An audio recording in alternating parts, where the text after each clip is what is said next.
Hi, I'm Allison. Hi, I'm Cara. Welcome to our weekly podcast where we talk all things career, beauty, and lifestyle. It's time for Beauty Break.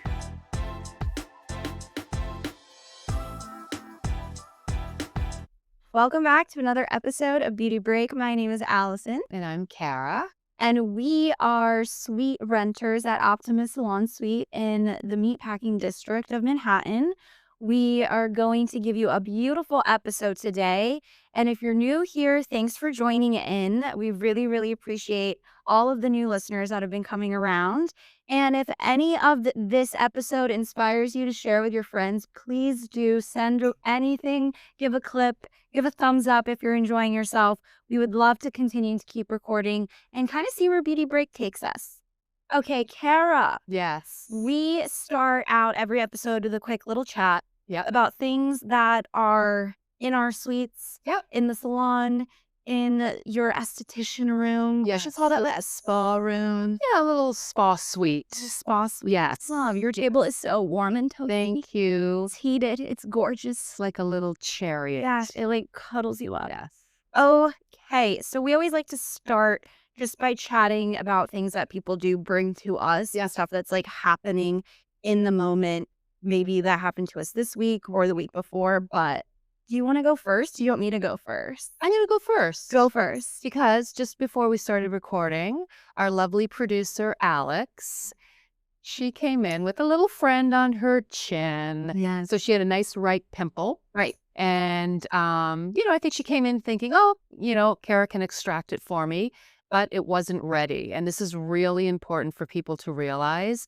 Sometimes when you have a blemish on your face, it is not ready to squeeze. Yeah. Especially if it's painful, that means there's a lot of infection in there. Okay. And if you squeeze it, then you can send the infection further into the skin. What? So you have to be very patient with painful pimples. Do not touch them. Do you recommend a pimple patch? Yeah, you can use a pimple patch, but you want to be careful. Like I wouldn't use any treated ones. So just use just the Hydra, just the water ones. Okay. Because you don't want to dry out the surface too much. Oh, right. And the area. You don't Then it can kind of get like flaky and even more. Yeah, and it's gonna leave more of a mark. Cool. So I don't like the medicated ones. Yes. Hydrocolloidal. That's it. The colloidal patches. Got it. Yeah. Okay. And then as far as other pimples, like if you see a clear whitehead on it, then it's ready to pop. How would you say pop in a safe manner? Yeah. So you really want to, warm your skin up, like cleanse your skin really, really well. Use a warm face cloth, compress, get your hands nice and clean, put a little tissue or cotton, and then gently just... imagine you're kind of going under it instead of like from side to side. You're kind of scooping. Ew. But yes. And do it very gently. Love. And then there's also another form of pimple. It's actually a little cyst. Ooh. It's called milia, right? It's like almost like a little grain of salt under your skin. Are they hard? Yeah, they're hard. Okay. Yeah. Yep. So you can't extract those because they're really under the surface of the skin. You have to have it lanced. Ooh. And then I think you've had a couple on you that I have. they usually appear around the eyes. Yes. We're not exactly sure how they're formed. It could be from sun damage and then like the keratin, like almost kind of like overpowers. Yes. And like, what would you call it? Like almost like it crystallizes. Kind Yeah. of. Yeah. Or it can be using like products that are too rich. So you can help those with like using salicylic acid and stuff, but you don't stand a chance with those either. Yeah, I don't. So, and a lot of estheticians, like what I do for my clients is if they come in for a facial, say if they have a pimple forming, but I can't extract it, I'll tell them, to reach out for me. And oftentimes they'll just run in like a couple days later and I'll just extract it for them. Oh, that's awesome. Yeah. And there's that, and there's estheticians that do that. There's spas that do that. Like, sometimes they'll to support. Yeah. And sometimes they'll give you a little upcharge, but it's worth it if you, because, it can Also, really. I think if you're anything like me, I'm always like popping a pimple at the worst time where I probably shouldn't. Like after work when my skin is dirty Yes. and I'm about to wash my Yes. face, I'm like, let me just do this now while I'm full of like germs. So that's actually a good idea to like go and get it taken care of in a clean environment. Yes, and it's gonna heal much Yeah, quicker. especially those ones around the eyes. Like, Yeah. don't take that into your hands because I'm sure that can cause like scarring. Yeah, definitely. Ooh, definitely. And also with the really painful ones, chances are they're just gonna resolve themselves. Like they're gonna, just kind of the skin is gonna way out of it. Yeah. Yeah. And with those painful ones, you can put like a little ice on it, right? Just to help calm it down. And then if you feel like, a pimple has a clear white head on it, you can even use a warm compress, like a warm face cloth, and that'll draw it out a little bit before you extract it. Okay. Yes. Thanks. Yeah. Nice tip. Alex, you got this, girl. We're working on it. Yeah. Yes. Yeah. She has my contact. Yeah, right. She knows where you are. Yes. Okay. What do you got this week? I want to talk about something that is happening as we're getting into these warmer seasons. I know when everyone is listening, we should be actually in warmer weather. I'm hoping, fingers are crossed. Yep. But you never know. But I feel like it would be really nice to just quickly talk about tone and how to kind of understand it. I don't want to dive in too deep about color theory because this could be a whole entire hour of conversation on that. But I just want to talk about like seasonal shifts in hair tones. Um, we are starting that conversation usually now in the beginning of the springtime because you kind of don't want to go too blonde too soon. Or, maybe you have been going brunette for a long time and all of a sudden you want to like jump into it. Sometimes starting a foundational color can kind of help you get to that summertime blonde or lighter brown or whatever you're trying to work towards in a lighter direction. But here's why hair fades warm first is because we all have what's called natural contributing pigment, an NCP. This is something that hairstylists are taught in cosmetology school when we're talking about the composition of hair. And also, this is what hairstylists are looking at when you bring in your hair. We're looking at your natural NCP, which we know is the underlying contributing pigment of melanin that creates your natural color. So we're going to put you on a scale, and it usually starts around 2 to 10, and it goes from like a nice rusty red to a orange to kind of this like orangish gold color to gold to a goldy yellow to a true yellow. And then at the level 10 is actually that pale, pale yellow. And that's where you can kind of start to see clients who want that like silvery, icy white color. That's what you have to lift to. But I want to talk about why your hair needs to utilize natural contributing pigments for your desired tone and why your hairstylist needs to use those.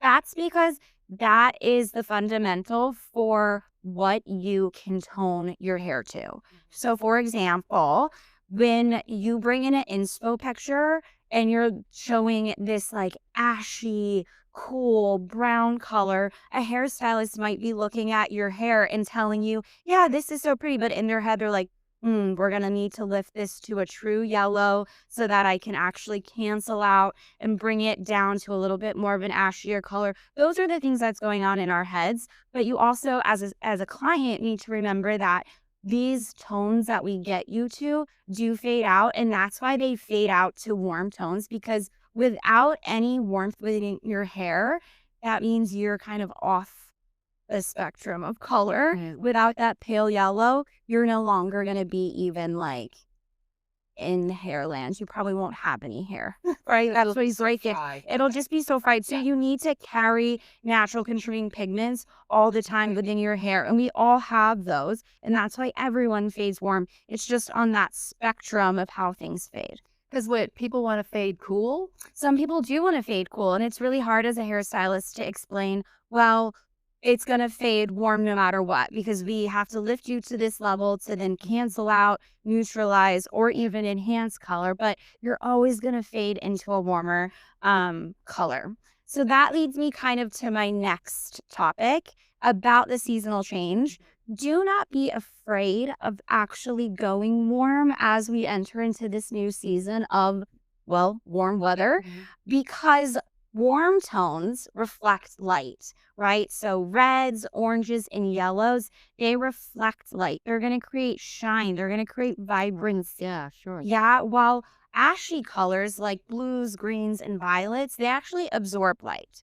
So if you're wanting richness, shine, luster in your hair, you got to think maybe I do want some warmth. Maybe I shouldn't be afraid of warmth. And I'm seeing a lot of blondes coming in who I used to cancel and try to neutralize and get them to that like icy white color. And now they're like, I just want it brighter. I want to be brighter.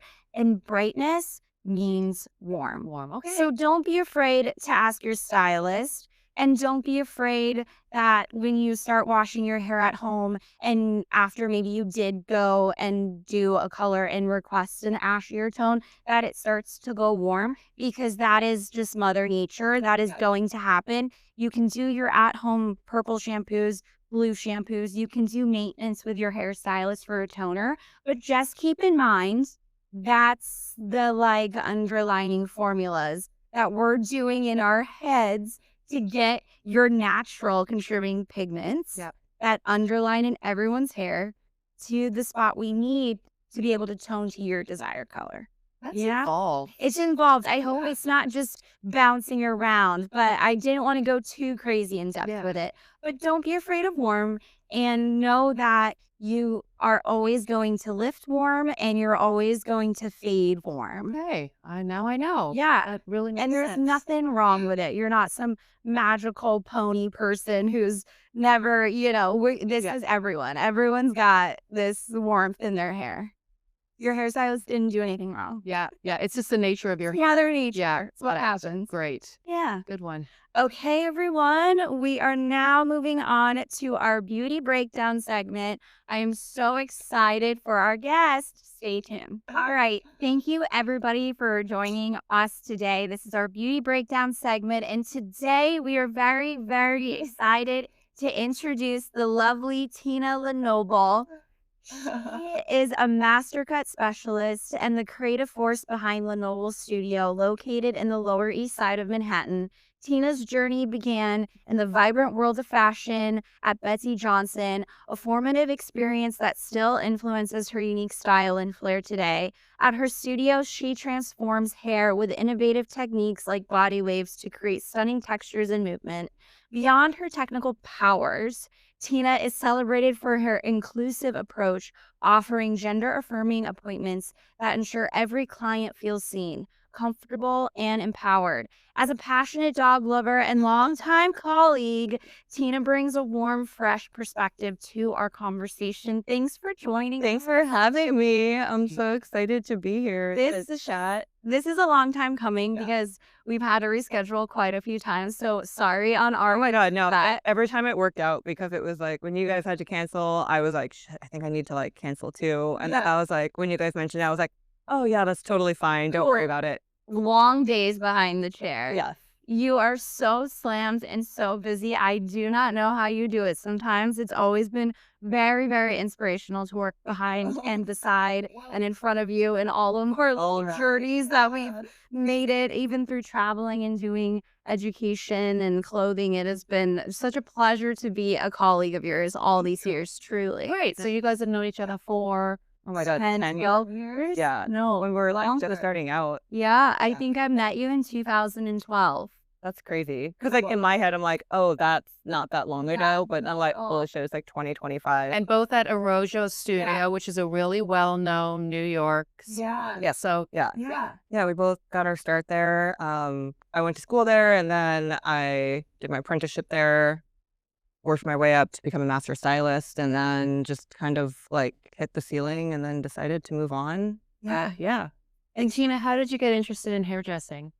I've always kind of been interested in like that sort of like field of like makeup and hair and fashion. I was like a little punk rock kid, like teenager, like starting off when I was like 13, 14, just experimenting with my own hair, my friends' hair. We would just do like this crazy stuff with our hair. Like we would just bleach it and shave it, and it would be like this huge mohawk or like Liberty spike. So I was like very experimental with my hair.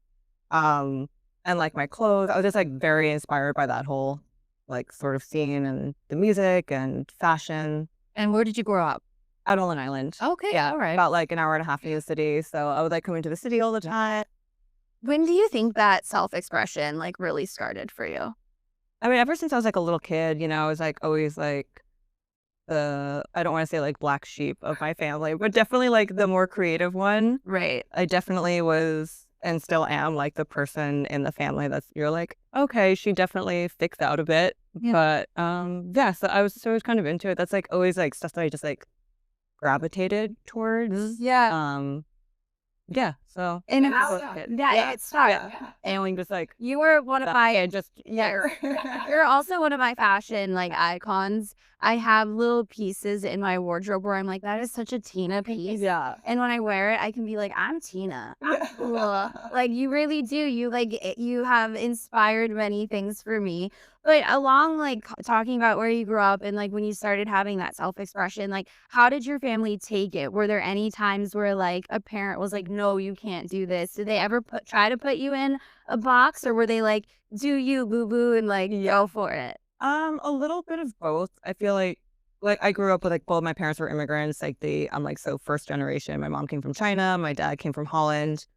So, when they came here, I think that they just like really had like a stress on like fitting in and like just like assimilating into like American culture and like blending in. So, my older siblings are very like I would say like more normal. And then there was like me, who's definitely like, I was like, had like a 4-foot high mohawk and like wearing like, a bondage skirt to like high school. And like, I looked insane. Like you've seen photos. Yeah. Like, so I think in a way they were kind of just like, what is our daughter doing? Because like, Right. it was so unlike anything that they had ever like seen in their own culture and everything else. But like, they were both also, even though they had like very traditional jobs. They were both like scientists. Um, they were like they still were very creative, like in their personal lives. So I feel like in a weird way, they were like, kind of like proud of it. Right? They were like, okay, yeah, she's weird, but like we know that she's a good kid. She's a good person. Yeah. So we'll kind of just let this happen, I guess. But also just like, I'm sure they just made fun of me when I left the house, thinking that I looked really cool. I'm sure they just like roasted me. But it's great that they didn't, give you a hard time when you were trying to express yourself and they didn't Yeah. shut you down, and that's wonderful. Yeah, yeah, and I'm like, there were plenty of times where like there would be so many arguments of me like wearing stuff or doing things that like I look back on that I'm like, man, you guys don't even know half of like the stuff that I was doing when I was that age. But it's like also you're a teenager and you're just like Yeah. rebelling against everything and anything just because Yeah. Yeah. that's just how it is. So, question for you. If there is a listener who maybe is kind of in that younger phase of life, trying to find that self-expression, trying to be themselves, what advice would you give to them? And, like, what would you tell them in terms of support if maybe their family isn't supporting their, like, choices of clothing or this or that? What would you tell, like, maybe a young listener? Oh God, that's a lot of pressure. Sorry. I know. I mean, I would say just be authentic. You know, I think it's really beautiful and healthy to be interested in things, and to kind of like keep that outlook. I think that that's really beautiful to look past boundaries or traditions or trends that I think are more acceptable and, just be interested in it and like celebrate it. And it might seem weird or different now, but like it's really not that strange or, just enjoy it. Yeah. And because you've had all this experience, like prior to being a hairstylist, you were in the fashion industry. You did work at Betsy Johnson. Did you like ever find that I guess we could call like outside of the square box or creative people? I'm like so squeaky. Squeaky.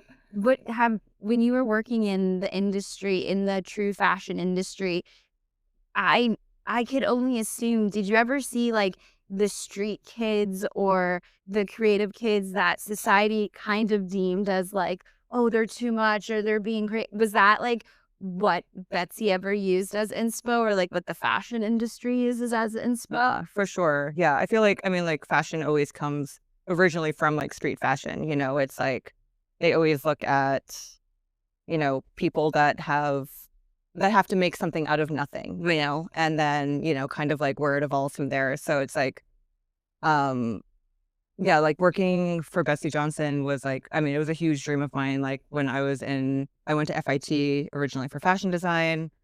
So I got a degree in design, and then I got another degree in business management and like merchandising. Because I was like, well, I kind of have to be like responsible and like know about the business. So, and then after I graduated, I was like, okay, who are like the top designers that I would want to work for? And then Betsy Johnson was like one of them. And I was like, that's never going to happen. And I was at the time dating this guy who like modeled in some of her shows. And he was like, you should just try it. And I was like, okay. So I like applied for an apprenticeship and I got it. And then from there, I just kind of like tricked them into hiring me to do like technical design. I can do that. But like, sure, you inspired. That's Absolutely. Yeah. Sure, Yeah. I mean, she was so cool. She is like truly like one of the nicest, coolest, most humble people. But she was like, she started off like in the 70s, like this like a punk rock, like rock and roll, cool girl, like doing like her small little like alley cat fashion. And then it just like snowballed. And Is she American or English? she's American. American. Yeah. Yeah. Patricia Fields, I'm thinking of. Yeah. Yeah. They're contemporaries, right? I think. Yeah. They're good friends. Yeah. Oh, yeah, they are Yeah. good friends, huh? Yeah. So like seeing the two of them together is just like this like powerhouse that you're like, God, you guys are so cool. So cool. You heard of Patricia Fields? Yeah. She did all the stuff for Sex and the City. Yeah. She really brought flowers into like wardrobe there for a second. Yeah. She was like big on Those like giant. yeah, those like giant flowers like just all over Carrie. Yeah, but it was cool though because it was like, I mean, like both of them would just like do like that high-low fashion where they're like, okay, yeah, like we'll wear like Louis Vuittons, but also like you'll wear this like $3 thrift shop dress, But it works. Yeah, it works. It works and it's so fun. Yeah. Okay, Tina. At Lenoble Studio, your signature techniques like creating body waves add so much texture and movement to your work. Can you share how you blend art and technique into your craft? Oh, yeah, sure. I mean, doing hair is such a visual creation, and it's like you're doing all of these like technical skills mixed with like science and math and chemistry and then like on top of it, it's visual, and then you have to kind of create like an emotional response to this client who has their certain expectations. So there is like this like whole tornado of things going on, and then you also have to make it visually pleasing, but then you also have to make it something that's like easy for them to style, where it's like they can also feel comfortable when they leave the salon. So yeah, I have so much fun kind of like creating texture and shape. And like, it's like taking somebody from like blonde to black hair. It's like like a big transformation. So, and a lot of the times too, it's like making the texture consistent in their hair, or like giving them texture that they used to have or want to have. But yeah, it's really fun. It's like one of my favorite services to do. And a lot of people hate doing perms or body waves. I am currently one of those people now. After doing it for a few years, I was like, I just don't think this is my passion.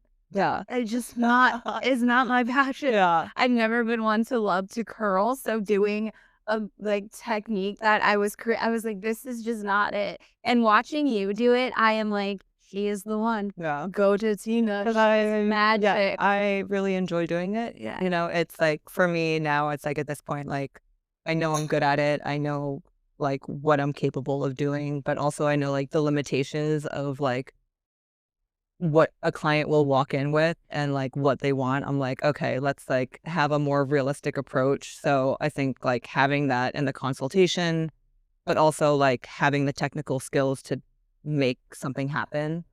But yeah, I really enjoy it. It's like to me, like kind of like creating this like visual shape, and then like, yeah, it's just so much fun for me. It's like one of my favorite services to do. Yeah. Yeah.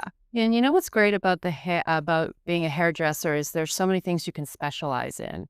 Because you don't do any color, right? No, I don't do any cut. And you guys Right. are just at the top of your field. I You have specialize, and it's I have attempted to cut, and then my client was like, "It's uneven," and I was like, "I did it for free." I think it's amazing that people do color. I could probably do it if like I had like a gun to my head, but like I don't want to. You don't want me to do your color. Like it's not going to be fun for you. I Crush mean, a dark single process. yeah, I can do a glaze. You can I do a can glaze. do. I've seen you do things, Tina. You have helped me out in times of crises. Yeah, You can saturate. I can, but I don't want to. Yeah. So here's my question though for you. I know I have an answer to this, but I want to know on your feels. When you worked at a Rojo, do you ever feel like because we did have to choose a side, do you ever feel like that limited us in our craft sometimes? That maybe it could have been a little bit better if we did all kind of have the ability for both, or what are your feels? I mean, like for me personally, I feel like I went into the industry thinking that I was going to do color because I mean, like it just was like to me more instinctually kind of like more creative and more like artistic and kind of like leaned more towards like the artists that I really like love. Um, but then once I started doing it, I was like, I don't like this. Like with like my like dyslexia and like getting into like numbers and formulas, like when people like I hear them like do color speak, like my like eyes want to like roll back into my head and like I disassociate. I was like, I have no idea what you guys are talking about. Yeah, and when you guys are talking about angles and degrees, I'm like, "Get me out of here, I don't." It's Yeah. isn't like, what is that? Is that geometry? Yeah. Math? Is that geo I don't even know. Starting it up. I can't, I feel the same way. But yeah, I feel like it did limit a little bit, but I feel like it also kind of like allowed me to like really hone in on like skills and then like really specialize in it in cutting. Yeah. And, you know, I had a newfound appreciation for colorists that I was like, okay, you guys are really good at what you do and I will just stay in my lane. Yeah. And it's nice that we could still like collaborate Totally. because I feel like if you do both, it can be a little like isolating when you're like, okay, I do cut and color, I do everything, and I am very like singular with my work. Whereas like we get to collaborate and we get to kind of like create, you know, these like beautiful end results with like our coworkers Yeah. and It's yeah, fun. It is fun to collaborate for sure. yeah, I do think there is a hot topic in the hair industry right now about people going into suites, being alone versus being in a chair rental with just a select few coworkers or being in like a big commission salon. I think there is like a small undercurrent, and you can agree or disagree, but I think there is a small undercurrent of like we miss kind of that big salon environment at times, maybe not everything, but at times like there were some really cool moments in being a part of like a big team versus like kind of singling yourself out to go do other things. So I mean, I don't know if you agree, but I do think maybe like there is a potential for something like yeah. to bring that big culture back. Yeah, and I feel like, I mean, what's cool now is like there's so many different like little avenues that you can explore that feel the best for you. Like some people do work best by themselves and like they might feel uncomfortable working in like a really hectic, busy salon and like they might like something a little bit more intimate. Other people kind of like thrive off of that like manic energy, you know, or like something a little bit more intense, or some people still kind of want the happy medium of like being in a chair rental, like kind of like how I'm running my studio. But there's so many different avenues that you can have now, Yeah. which is really great because I feel like there's no right or wrong answer. It's like such an individualized way that you can explore your career. So there's no right or wrong answer. There's always going to be some like salon owner who is like, no, commission is the best. You'll make more money. You'll do this and that. And then like somebody who's like in a studio like by themselves and they're like, are you kidding me? Like I'm happier. I can like play whatever music I want and like, you know, I can make more money than I've ever made in my life. So it's like knowing yourself a little bit Yeah. about what you want. totally. And it's good to like maybe try something out but like also know like, okay, I tried it. I gave it my all. But like if it's not working for you, it's not going to work. And like Don't force something that doesn't feel natural. there's no shame in like I feel like when people are like, "Oh, I'm quitting," I'm like, "No, it just didn't work." Like I just pivot and then like You always learn something, even if you totally.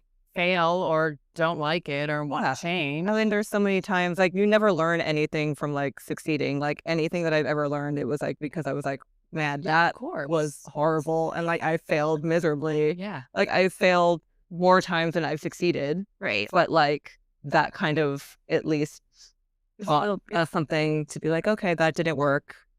But most people don't see the failure. They see like the success. Totally. Yeah. Can you share a little bit of your journey on how you became a salon owner? Yeah. It kind of happened not by accident. It wasn't ever something that like I set out to do or be.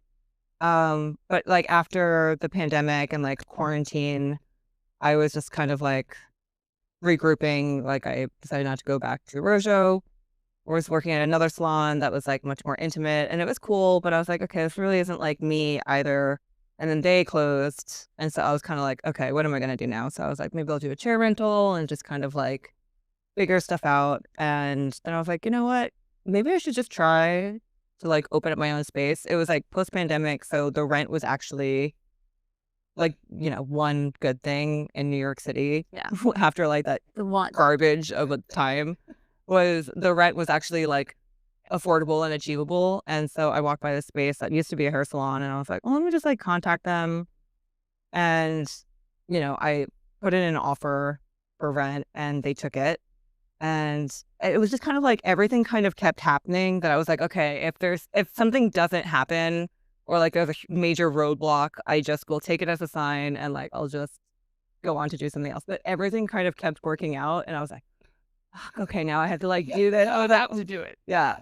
What has inspired you to focus on this inclusive approach, and how do you ensure these cuts to feel both affirming and deeply personal? Because I can only assume that there's a lot of energy that's flowing maybe during that appointment. For sure. Yeah. I mean, like with any appointment, there's always like this interaction of energy, that I feel like no matter how long you've known a client or how short you've known them, like you always want to be very conscious of.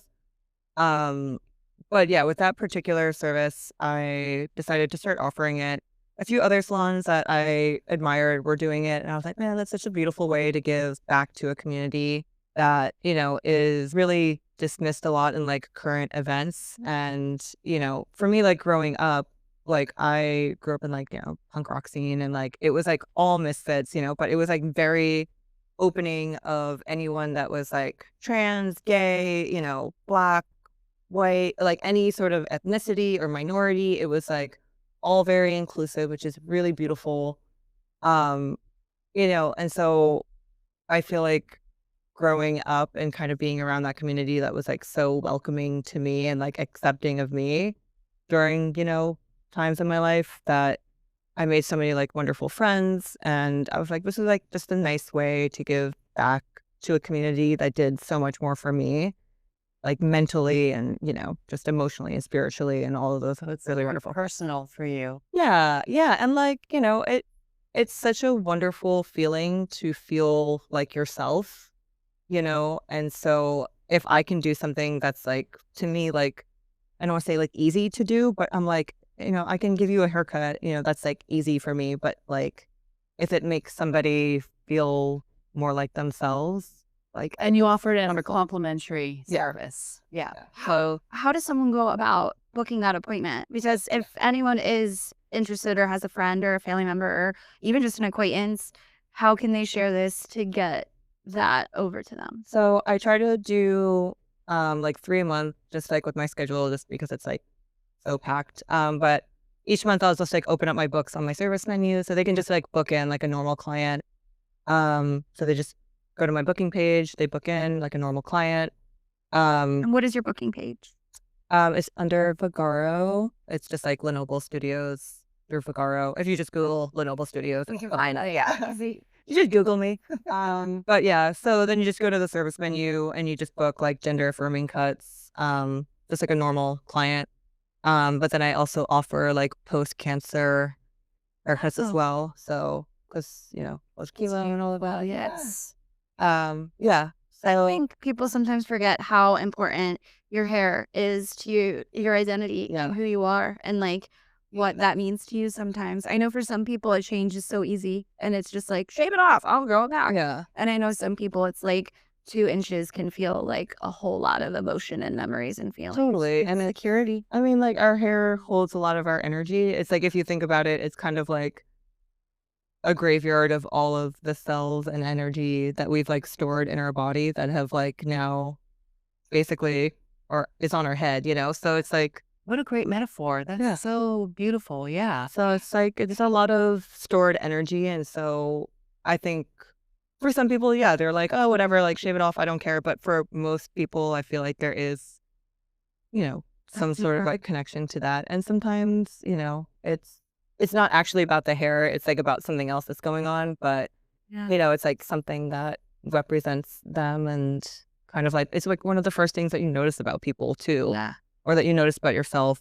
And I think it's kind of easy to be like, oh, whatever, it's just hair, it's just skin, it's just that. And you're like, yeah, but until you've had like a traumatic event or like a really bad haircut or, or you didn't have like a sense of control over like who you were or how you wanted to be represented in the world, it's like that if that gets robbed of you, it becomes a bigger deal, So I think, like on a deeper level, it's much more than just something like visual or like something that's like a vanity project, right? Yeah. Since I know you on a personal level, Cara knows you on like a client personal-ish level. But I feel like we're like, Yeah, I'm thinking that we're like, Yeah. we go way back. Yeah. I feel like we do. So I do want to ask you about personal stuff because I found we talked personally and in DMs or in a text or whatever. I never leveraged my down. I really do think I would like DM'd you when I could have just texted you, but whatever. I know you've recently gone through a divorce or a separation or however you want to speak about it. But I do want to ask you, like, I'm sure there's another human being listening who might be facing that in their coming months, weeks, or days, or someone who's already gone through it. And I would love if you would be open enough to share how maybe you've navigated it and how you have come out on this beautiful, like, new beginning side. Yeah. So we were never officially married. We like did the whole ceremony and everything, but we were just like, we never went to the courthouse, which actually saved a lot of time and money at the end of it. But we were together for like 12 years about. So a really long time. And from like, my late 20s to basically like when I turned 40. So that's like a huge transformative time in your life that you go through with this person. And in all honesty, we just kind of drifted apart. Like there was no big catalyst. There was nothing that was like technically wrong, but I feel like we honestly just grew apart and we just became different people that we just didn't recognize. And I think for me, I'm always like that person that I'm just kind of like, I'm like that, like the first penguin that just kind of jumps off the cliff. And I'm like, well, let's just see what fucking happens. Like that one, like That visual. me waddling to the cliff and just being like, fuck it, let's find out. Yeah, you are like the happiest of happy feet character. And then I'm like, well, let's just see what, like, that's just kind of like how I'm going about life. I'm like, well, let's just see what happens, because I'm like, the universe is going to like just do whatever the universe is going to do. I'm just going to like surrender to it. But I think I had to like recognize I was unhappy. I don't think that he was happy. We just kind of like, we weren't corresponding anymore. And I think in that sort of relationship, and I was like, this can go on for another however much time.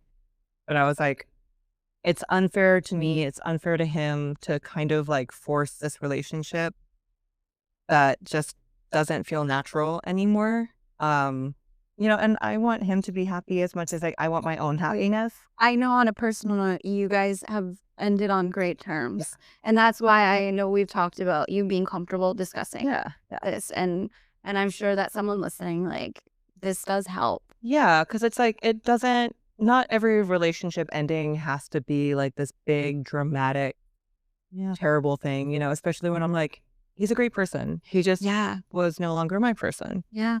And I really hope that he finds the best person for him in this phase of his life, just like how I would love to find that person for myself. But I'm also like, I kind of restricted myself from growing independently for so long that like now that I'm kind of like single and free of like being tethered to another person, it's like I'm kind of going through this like explosive like puberty growth period of like rediscovering myself and like my interests and like my hobbies and like things that I want to do and like discover about myself. And I'm like, it's such a really exciting time, and it's like a bit nerve wracking. Like I don't know. It's like also like how the fuck do I date? Like how do I talk to people? Because I'm like not on any dating apps like that. Yeah, like Wow. hell to me. I was on one for like 2 weeks. You made a post. You made a post. Garbage, absolute garbage. And I was like, I would rather just be single forever than to like inflict this sort of pain on myself. But like, you know, I was just like, I am going to date myself. And I was like, I just need to be happy with myself. Yeah. Yeah. And like that will just kind of ripple into the people around me. And so if I meet somebody, great. If I don't, I know that I'll have myself. Yeah. You know, and if I'm happy with myself. But I'm like really lucky. I'm like surrounded by like, you know, so many great people in my life that I'm like, You feel support. yeah. Because it was like just going through, it was like my dad passed away during like all of it. And then I went through the separation. And then like just like running the business. It was like a lot going on. Yeah. But it's like at the same time, it's like with every, I don't want to say even like bad thing, but like with everything that like is very challenging, it is going to challenge you, you know, and you don't really realize like what you're capable of until like you have to go through it. And I feel like it was like that thing where I was like, so many of the times, like we just kind of go around it. And we're like, God, I keep like going through the same shit. Right. I keep dating the same type of person, or like I keep feeling this way. And then it's like, but when that stuff happens, like you just kind of have to like go through it, Yeah. feel all the feels. Hang out with your friends. Yeah. Hang out with your dog. The cliches are go to therapy. Go to therapy. What doesn't kill you makes you stronger. Yeah. You know? Yeah. And like, I mean, there's still so many times where I'm like really sad or like, you know, anxious or like depressed. And like, but these are all feelings that I'm like, I need to acknowledge them because I know that most of the time I don't feel that way. Yeah. And I know that I have so many things that make me feel happy or like inspired. And like, I don't want to dismiss any of those feelings because I think that that's unhealthy too, to be like, well, you shouldn't feel this way because like you have all these other great things, because they're all relative, you know? Right. And, but like, I think it's important, like when you go through these big life changes, it's like you have to go literally through them. Yeah. And Face it head on. yeah, and like feel the feels and like acknowledge how you're feeling and like process it, because it's like otherwise you're gonna just repeat it or stay stagnant. Yeah, I was going to say you're gonna just stay. You're not gonna like progress. And I think life is about progressing, right? Yeah. Trying to continue to evolve. Yeah, we're all just trying to do our best. We're all sort of penguins on an iceberg. Yeah, like, just shows me off. I would jump after you. Yeah. If you're jumping, I'm jumping. Yeah. If you're a penguin, I'm a penguin. Oh. Speaking of friendships, Yeah. we are hairstylists. We do bring our lives into our jobs, and we do talk a lot about personal things. How and what is your method of approach to be like one-on-one with someone, yet also have boundaries? What is your kind of like, how do you do it? I mean, like there are definitely like certain clients that like you can like talk to about anything. Like you can be like, you know, tell them every nitty gritty detail about everything. And then, you know, sometimes I feel like it does kind of teeter on this like social morbid curiosity where I'm like, okay, like people are like, what's new with you? And I'm like, do you really care? Or like, do you just want to like know? Right. And like, you know, sometimes it's like you're telling the same story. Like, you know, I can see like 10 or 12 people like on a crazy day. And like a lot of my clients have been seeing for a long time. So it's like, It's true. they do genuinely like really want to know, or like they really do care. Yeah. But like for me, sometimes I'm like, oh God, I don't want to tell you like for the 12th time about how like my dad died, you know? It's like, Right. it can be like emotionally exhausting. So Yeah. it's like, How do you keep that how do you keep it? How do you hold off from like letting that exhaustion take over? Like what's your secret? Um, I feel like, well, acknowledging, like, thanking them for like caring or being like curious, because with my clients, like, I feel like all of them are always asking out of like a really good intent. Um, but sometimes it's like it's just can be like emotionally exhausting. So I think respecting that boundary of just like acknowledging that they care and like thanking them, but like also just limiting that conversation and like And hopefully directing it the hints. yeah. Yeah. Yeah, sometimes like you're like, okay, maybe I have to like deflect a little bit more. Yeah. But it usually is always coming from a good place. Yeah, I've been hurt. Like I feel like when people are more like socially morbidly curious, it's more of like through like when they're like going on a deep dive on like Instagram or something and they're like, Gina hasn't posted about her ex in like X amount of time. Like we all do it. Yeah, we all do it. Yeah. And then like then they're like, I'll just send her a DM. And I'm like, I haven't spoken to you in like 6 years. Like, what? Who are you? Get out of here. You're like, what? Yeah. Yeah. So I think it's like acknowledging how you feel, acknowledging like where the questions or like curiosity is coming from with your clients. Yeah. And just being like respectful of both, but I feel like, as long as like you're like, hey, like, I'm kind of like don't really want to talk about it, but like let's talk about what's new with you, like Yeah. deflecting it, but also just like acknowledging that it is coming from. Yeah, it's a delicate balancing act. Yeah, because sometimes like maybe I'll ask them something that like they don't want to talk about, just like out of ignorance, Yeah. But I think it's like reading the room, and I feel like most of us are really good at like feeling that energy shift. Yes. It's like you can tell when somebody's uncomfortable or they're like a little bit more Closed. Vulnerable. Yeah. Yeah. Yeah. And I think like never making it feel like, I don't know, like uncomfortable or anything. Or like, yeah, just being like, okay, like it's just a conversation. It's not a confrontation. But also it's like we're sharing energy, we're sharing Yeah. space. And you're like, maybe it's for 4 hours with a hair color service. Maybe it's 4 hours with a, wave texture putting in the, Yeah. that's a long service. Or maybe it's just a quick, like, 30-minute bang trim. Yeah. Something like that. But Yeah. I do Like think, some of my clients I'm like with for like 10 hours. yeah. But And you're in that moment. Yeah. Oh, because you also are doing extensions. Yeah. Oh my gosh. Yeah. But sometimes I'm like, That's crazy. shit, we wait right out of things to talk about. We need to move in together. Yeah. It's like, I feel like we should get married now. You're like, do you want to listen to a podcast? Yeah. Thank you so much for answering these questions. Yeah. And diving in deep. Is there anything that you want to bring to the table or share with the listeners before we ask you our final question? Oh, what's the final question? Well, if there's anything you want to share before we ask. I don't know. No? Yeah. All right. Be a good person. Yeah. Be a good person. Be a good person. It's a very broad question. Yeah. Yes, and it's just and it's simply, what does beauty mean to you? I think it means, I feel like if you had asked me like in the beginning of my career, you would have gotten a very different answer. It would have definitely been more surface based. Whereas like now beauty to me is it's much more like intimate and it's much more internal. It's more about like how you feel, how you make other people feel. It's like your connection to yourself and your clients that become like your really good friends. And I think it's like when you have that positive energy, it will kind of like just come out. Yeah. So I think that's something that is more what beauty is now. It's like if you're a good person and you do good things, I feel like that will like radiate out. Yeah. Translates to beauty. Yeah. Yeah. So I think, that's like the best thing for it. Love it. I love your self-expression. You're so beautiful. Tina. Thank you. I love that. Yeah.